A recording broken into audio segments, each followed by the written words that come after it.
Assalamualaikum warahmatullahi wabarakatuh. Tahukah Anda dengan daerah Bukhara? Bukhara terletak di Samarkand. Sejak dahulu daerah Samarkand dikenal sebagai daerah Islam yang melahirkan ulama-ulama besar seperti Imam Bukhari yang masyhur sebagai pewaris hadis Sahih. Di Samarkand ini ada seorang ulama besar bernama Syekh Jamaluddin Jumadil Kubra, seorang ahlus sunnah bermazhab Syafi'i. Beliau mempunyai seorang putra bernama Ibrahim. Dan karena berasal dari Samarkand maka Ibrahim kemudian mendapatkan tambahan nama Samarkandi. Orang Jawa sukar menyebutkan Samarkandi maka mereka hanya menyebutnya sebagai Syekh Ibrahim Asmarakandi. Syekh Ibrahim Asmarakandi ini diperintah oleh ayahnya yaitu Syekh Jamaluddin Jumadil Kubra untuk berdakwah ke negara-negara Asia. Perintah inilah yang dilaksanakan dan kemudian beliau diambil menantu oleh Raja Cempa, dijodohkan dengan putri Raja Cempa yang bernama Dewi Chandrawulan. Negeri Cempa atau negara Champa, sekarang antara Filipina, ini menurut sebagian ahli sejarah terletak di Muang Thai. Dari perkawinan dengan Dewi Chandrawulan maka Syekh Ibrahim Asmarakandi mendapat dua orang putra yaitu Sayyid Ali Rahmatullah dan Sayyid Ali Murtado. Sedangkan adik Dewi Chandrawulan yang bernama Dewi Dwarawati diperistri oleh Prabu Brawijaya V Majapahit. Dengan demikian keduanya adalah keponakan Ratu Majapahit dan tergolong putra bangsawan atau pangeran kerajaan. Para pangeran atau bangsawan kerajaan pada waktu itu mendapat gelar Rahadian yang artinya tuanku. Dalam proses selanjutnya sebutan ini cukup dipersingkat dengan Raden. Raja Majapahit sangat senang mendapat istri dari negeri Cempa yang wajahnya dan kepribadiannya sangat memikat hati. Sehingga istri-istri yang lainnya diceraikan, banyak yang diberikan kepada para adipatinya yang tersebar di seluruh Nusantara. Salah satu contoh adalah istri yang bernama Dewi Kian, seorang putri Cina yang diberikan kepada Adipati Aryo Damar di Palembang. Ketika Dewi Kian diceraikan dan diberikan kepada Aryo Damar saat itu sedang hamil 3 bulan. Aryo Damar menggauli putri Cina itu sampai si jabang bayi terlahir ke dunia. Bayi yang lahir dari Dewi Kian itulah yang nantunya bernama Raden Hasan atau lebih dikenal dengan nama Raden Patah, salah satu seorang dari murid Sunan Ampel yang menjadi raja di Demak Bintoro, Kerajaan Majapahit sesudah ditinggal Mahapatih Gajah Mada dan Prabu Hayam Wuruk mengalami kemunduran drastis. Kerajaan terpecah belah karena terjadinya perang saudara. Dan para adipati banyak yang tidak loyal dengan keturunan Prabu Hayam Wuruk yaitu Prabu Brawijaya Kertabumi atau Prabu Brawijaya V, pajak dan upeti kerajaan tidak ada yang sampai ke istana Majapahit. Lebih sering dinikmati oleh para adipati itu sendiri. Hal ini membuat sang Prabu bersedih hati. Lebih-lebih lagi dengan adanya kebiasaan buruk kaum bangsawan dan para pangeran yang suka berpesta pera dan main judi serta mabuk-mabukan. Prabu Brawijaya sadar betul bila kebiasaan semacam ini diteruskan negara, kerajaan akan menjadi lemah dan jika kerajaan sudah kehilangan kekuasaan betapa mudahnya bagi musuh untuk menghancurkan Majapahit Raya. Ratu Dwarawati, yaitu istri Prabu Brawijaya mengetahui kerisauan hati suaminya. Dengan memberanikan diri dia mengajukan pendapat kepada suaminya. Saya mempunyai seorang keponakan yang ahli mendidik dalam hal mengatasi kemerosotan budi pekerti, kata Ratu Dwarawati. Betulkah? Tanya sang Prabu. Ya, namanya Sayyid Ali Rahmatullah, putra dari Kanda Dewi Chandrawulan di negeri Cempa.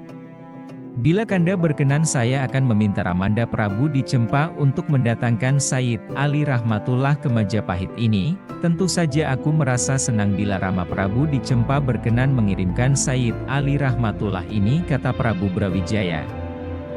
Maka pada suatu ketika diberangkatkanlah utusan dari Majapahit ke negeri Cempa untuk meminta Sayyid Ali Rahmatullah datang ke Majapahit. Kedatangan utusan tersebut disambut gembira oleh Raja Cempa, dan Raja Cempa bersedia mengirim cucunya ke Majapahit untuk meluaskan pengalaman. Keberangkatan Sayyid Ali Rahmatullah ke tanah Jawa tidak sendirian. Ia ditemani oleh ayah dan kakaknya. Sebagaimana disebutkan di atas, ayah Sayyid Ali Rahmatullah adalah Syekh Maulana Ibrahim Asmarakandi dan kakaknya bernama Sayyid Ali Murtado. Diduga tidak langsung ke Majapahit. Majapahit sendiri sekarang berada di daerah antara Gresik, Surabaya dan Sidoarjo, melainkan terlebih dahulu ke Tuban. Di Tuban tepatnya di Desa Gesiharjo, Syekh Maulana Ibrahim Asmarakandi jatuh sakit dan meninggal dunia. Beliau dimakamkan di desa tersebut yang masih termasuk Kecamatan Palang Kabupaten Tuban. Sayyid Murtado kemudian meneruskan perjalanan. Beliau berdakwah keliling daerah Nusa Tenggara, Madura dan sampai ke Bima. Di sana beliau mendapat sebutan Raja Pandita Bima, dan akhirnya berdakwah di Gresik mendapat sebutan Raden Santri. Beliau wafat dan dimakamkan di Gresik. Sayyid Ali Rahmatullah meneruskan perjalanan ke Majapahit menghadap Prabu Brawijaya sesuai permintaan Ratu Dwarawati. Kapal layar yang ditumpanginya mendarat di Pelabuhan Canggu. Kedatangannya disambut dengan sukacita oleh Prabu Brawijaya. Ratu Dwarawati bibinya sendiri memeluknya erat-erat seolah-olah sedang memeluk kakak perempuannya yang di negeri Cempa. Karena wajah Sayyid Ali Rahmatullah memang sangat mirip dengan kakak perempuannya. Nada Rahmatullah, bersediakah engkau memberikan pelajaran atau mendidik kaum bangsawan dan rakyat Majapahit agar mempunyai budi pekerti mulia? Tanya Sang Prabu kepada Sayyid Ali Rahmatullah setelah beristirahat melepas lelah. Dengan sikapnya yang sopan santun tutur kata yang halus Sayyid Ali Rahmatullah menjawab, "Dengan senang hati Gusti Prabu, saya akan berusaha sekuat-kuatnya untuk mencurahkan kemampuan saya mendidik mereka." "Bagus," sahut Sang Prabu. "Bila demikian kau akan kuberi hadiah sebidang tanah berikut bangunannya di Surabaya. Di sanalah kau akan mendidik para bangsawan dan pangeran Majapahit agar berbudi pekerti mulia." "Terima kasih saya haturkan Gusti Prabu," jawab Sayyid Ali Rahmatullah. Disebutkan dalam literatur bahwa selanjutnya Sayyid Ali Rahmatullah menetap beberapa hari di Istana Majapahit dan dijodohkan dengan salah satu putri Majapahit yang bernama Dewi Chandrawati atau Nyai Ageng Manila. Dengan demikian Sayyid Ali Rahmatullah adalah salah seorang pangeran Majapahit, karena dia adalah menantu Raja Majapahit. Semenjak Sayyid Ali Rahmatullah diambil menantu Raja Brawijaya maka beliau adalah anggota keluarga kerajaan Majapahit atau salah seorang pangeran. Para pangeran pada zaman dahulu ditandai dengan nama depan Rahadian atau Raden yang berarti tuanku. Selanjutnya beliau lebih dikenal dengan sebutan Raden Rahmat. Selanjutnya, pada hari yang telah ditentukan berangkatlah rombongan Raden Rahmat ke sebuah daerah di Surabaya yang kemudian disebut dengan Ampel Denta. Rombongan itu melalui Desa Krian, Wonokromo terus memasuki Kembang Kuning. Selama dalam perjalanan beliau juga berdakwah kepada penduduk setempat yang dilaluinya. Dakwah yang pertama kali dilakukannya cukup unik. Beliau membuat kerajinan berbentuk kipas yang terbuat dari akar tumbuh-tumbuhan tertentu dan anyaman rotan. Kipas-kipas ini dibagikan kepada penduduk setempat secara gratis. Para penduduk hanya cukup menukarkannya dengan kalimah syahadat. Penduduk yang menerima kipas itu merasa sangat senang. Terlebih setelah mereka mengetahui kipas itu bukan sembarang kipas. Akar yang dianyam bersama rotan itu ternyata berdaya penyembuh bagi mereka yang terkena penyakit batuk dan demam. Dengan cara itu semakin banyak orang yang berdatangan kepada Raden Rahmat. Pada saat demikianlah ia memperkenalkan keindahan agama Islam sesuai tingkat pemahaman mereka. Cara itu terus dilakukan sehingga rombongan memasuki Desa Kembang Kuning. Pada saat itu kawasan Desa Kembang Kuning belum seluas sekarang ini. Di sana-sini masih banyak hutan dan digenangi air atau rawa-rawa. Dengan karomahnya Raden Rahmat bersama rombongan membuka hutan dan mendirikan tempat sembahyang sederhana atau langgar. Tempat sembahyang itu sekarang dirubah menjadi masjid yang cukup besar dan bagus dinamakan sesuai dengan nama Raden Rahmat, yaitu Masjid Rahmat Kembang Kuning. Di tempat itu pula Raden Rahmat bertemu dan berkenalan dengan dua tokoh masyarakat yaitu Ki Wiryo Sarojo dan Ki Bang Kuning. Kedua tokoh masyarakat itu bersama keluarganya masuk Islam dan menjadi pengikut Raden Rahmat. Dengan adanya kedua tokoh masyarakat itu, maka semakin mudah bagi Raden Rahmat untuk mengadakan pendekatan kepada masyarakat sekitarnya. Terutama kepada masyarakat yang masih memegang teguh adat kepercayaan lama. Beliau tidak langsung melarang mereka, melainkan memberikan pengertian sedikit demi sedikit tentang pentingnya ajaran ketauhidan. Jika mereka sudah mengenal tauhid atau keimanan kepada Tuhan pencipta alam, maka secara otomatis mereka akan meninggalkan sendiri kepercayaan lama yang bertentangan dengan ajaran Islam. Setelah sampai di tempat tujuan, pertama kali yang dilakukannya adalah membangun masjid sebagai pusat kegiatan ibadah. Ini meneladani apa yang dilakukan Nabi Muhammad SAW saat pertama kali sampai di Madinah. Dan karena menetap di desa Ampel Denta, menjadi penguasa daerah tersebut, maka kemudian beliau dikenal sebagai Sunan Ampel. Sunan berasal dari kata susuhunan yang artinya yang dijunjung tinggi atau panutan masyarakat setempat. Ada juga yang mengatakan Sunan berasal dari kata suhunan artinya guru besar atau orang yang berilmu tinggi. Selanjutnya beliau mendirikan pesantren tempat mendidik putra bangsawan dan Pangeran Majapahit serta siapa saja yang mau datang berguru kepada beliau. Hasil didikan mereka yang terkenal adalah falsafah moh limo atau tidak mau melakukan 5 hal tercela, yaitu 1. Moh main atau tidak mau berjudi. 2. Moh ngombe atau tidak mau minum arak atau bermabuk-mabukan. 3. Moh maling atau tidak mau mencuri. 4. Moh madat atau tidak mau mengisap candu, ganja dan lain-lain. 5. Moh madon atau tidak mau berzina, main perempuan yang bukan istrinya. Prabu Brawijaya sangat senang atas hasil didikan Raden Rahmat.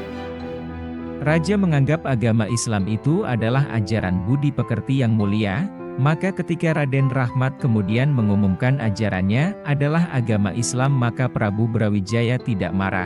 Hanya saja ketika dia diajak untuk memeluk agama Islam, ia tidak mau. Ia ingin menjadi Raja Buddha yang terakhir di Majapahit. Raden Rahmat diperbolehkan menyiarkan agama Islam di wilayah Surabaya bahkan di seluruh wilayah Majapahit, dengan catatan bahwa rakyat tidak boleh dipaksa. Raden Rahmat pun memberi penjelasan bahwa tidak ada paksaan dalam beragama. Setelah Syekh Maulana Malik Ibrahim wafat, maka Sunan Ampel diangkat sebagai sesepuh Wali Songo, sebagai mufti atau pemimpin agama Islam setanah Jawa.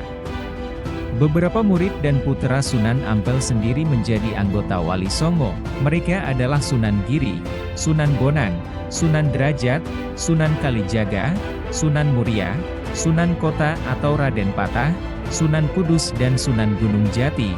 Raden Patah atau Sunan Kota memang pernah menjadi anggota Wali Songo menggantikan kedudukan salah seorang wali yang meninggal dunia. Dengan diangkatnya Sunan Ampel sebagai sesepuh, maka para wali lain tunduk patuh kepada kata-katanya. Termasuk fatwa beliau dalam memutuskan peperangan dengan pihak Majapahit. Para wali yang lebih muda menginginkan agar tahta Majapahit direbut dalam tempo secepat-cepatnya.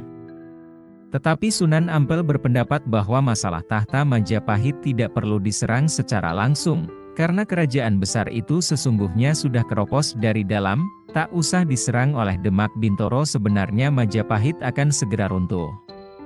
Para wali yang lebih muda menganggap Sunan Ampel terlalu lamban dalam memberikan nasihat kepada Raden Patah. Mengapa Ramanda berpendapat demikian? Tanya Raden Patah yang juga adalah menantunya sendiri. Karena aku tidak ingin di kemudian hari ada orang menuduh Raja Demak Bintoro yang masih putra Raja Majapahit Prabu Kertabumi telah berlaku durhaka, yaitu berani menyerang ayahandanya sendiri. Jawab Sunan Ampel dengan tenang, lalu apa yang harus saya lakukan? Kau harus sabar menunggu sembari menyusun kekuatan, ujar Sunan Ampel. Tak lama lagi Majapahit akan runtuh dari dalam, diserang adipati lain. Pada saat itulah kau berhak merebut hak warismu selaku putra Prabu Kertabumi. Majapahit diserang adipati lain. Apakah saya tidak berkewajiban membelanya? Inilah ketentuan Tuhan, sahut Sunan Ampel.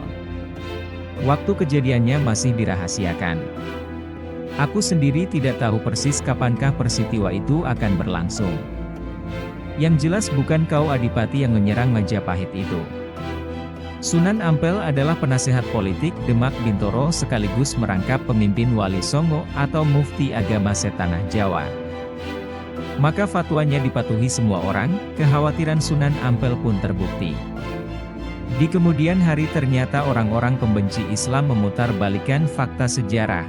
Mereka menuliskan bahwa Majapahit jatuh diserang oleh kerajaan Demak Bintoro yang rajanya adalah putra Raja Majapahit sendiri. Dengan demikian Raden Patah dianggap sebagai anak durhaka. Ini dapat Anda lihat di dalam serat Darmo Gandul maupun sejarah yang ditulis sarjana Kristen pembenci Islam. Raden Patah dan para wali lainnya akhirnya tunduk patuh pada fatwa Sunan Ampel. Tibalah saatnya Sunan Ampel wafat pada tahun 1478 Masehi. Sunan Kalijaga diangkat sebagai penasehat bagian politik Demak. Sunan Giri diangkat sebagai pengganti Sunan Ampel sebagai mufti, pemimpin para wali dan pemimpin agama setanah Jawa. Setelah Sunan Giri diangkat sebagai mufti, sikapnya terhadap Majapahit sekarang berubah. Ia menyetujui aliran Tuban untuk memberi fatwa kepada Raden Patah agar menyerang Majapahit. Mengapa Sunan Giri bersikap demikian? Karena pada tahun 1478 Masehi kerajaan Majapahit diserang oleh Prabu Rana Wijaya atau Girindrawardhana dari Kadipaten Kediri atau Keling. Dengan demikian sudah tepatlah jika Sunan Giri menyetujui penyerangan Demak atas Majapahit. Sebab pewaris sah tahta kerajaan Majapahit adalah Raden Patah selaku putra Raja Majapahit yang terakhir. Demak kemudian bersiap-siap menyusun kekuatan. Namun belum lagi serangan dilancarkan. Prabu Wijaya keburu tewas diserang oleh Prabu Udara pada tahun 1498, pada tahun 1512, Prabu Udara selaku Raja Majapahit merasa terancam kedudukannya karena melihat kedudukan Demak yang didukung Giri Kedaton semakin kuat dan mapan. Prabu Udara khawatir jika terjadi peperangan akan menderita kekalahan, maka dia minta bekerja sama dan minta bantuan Portugis di Malaka. Padahal putra mahkota Demak yaitu Pati Unus pada tahun 1511 telah menyerang Portugis. Sejarah telah mencatat bahwa Prabu Udara telah mengirim utusan ke Malaka untuk menemui Alfonso de Albuquerque untuk menyerahkan hadiah berupa 20 genta gamelan, sepotong kain panjang bernama Beirami tenunan Kambayat, 13 batang lembing yang ujungnya berbesi dan sebagainya. Maka tidak salah jika pada tahun 1517 Demak menyerang Prabu Udara yang merampas tahta Majapahit secara sah, dengan demikian jatuhlah Majapahit ke tangan Demak. Seandainya Demak tidak segera menyerang Majapahit, tentunya bangsa Portugis akan menjajah tanah Jawa jauh lebih cepat daripada bangsa Belanda. Setelah Majapahit jatuh, pusaka kerajaan diboyong ke Demak Bintoro, termasuk mahkota rajanya. Raden Patah diangkat sebagai Raja Demak yang pertama. Sunan Ampel juga turut membantu mendirikan Masjid Agung Demak yang didirikan pada tahun 1477 Masehi. Salah satu di antara 4 tiang utama Masjid Demak hingga sekarang masih diberi nama sesuai dengan yang membuatnya, yaitu Sunan Ampel. Beliau pula yang pertama kali menciptakan huruf pegon atau tulisan Arab berbunyi bahasa Jawa. Dengan huruf pegin ini beliau dapat menyampaikan ajaran-ajaran Islam kepada para muridnya. Hingga sekarang huruf pegon tetap diapaki sebagai bahan pelajaran agama Islam di kalangan pesantren. Sikap Sunan Ampel terhadap adat istiadat lama sangat hati-hati. Hal ini didukung oleh Sunan Giri dan Sunan Derajat. Seperti yang pernah tersebut dalam permusyawaratan para wali di Masjid Agung Demak. Pada waktu itu Sunan Kalijaga mengusulkan agar adat istiadat Jawa seperti selamatan, bersaji, kesenian wayang dan gamelan dimasuki rasa keislaman. Mendengar pendapat Sunan Kalijaga tersebut, bertanyalah Sunan Ampel. Apakah tidak mengkhawatirkan di kemudian hari bahwa adat istiadat dan upacara lama itu nanti dianggap sebagai ajaran yang berasal dari agama Islam? Jika hal ini dibiarkan nantinya akan menjadi bid'ah.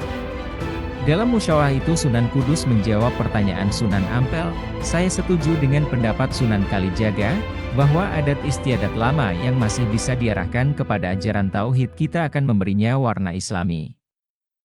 Sedang adat dan kepercayaan lama yang jelas-jelas menjurus ke arah kemusyrikan kita tinggal sama sekali.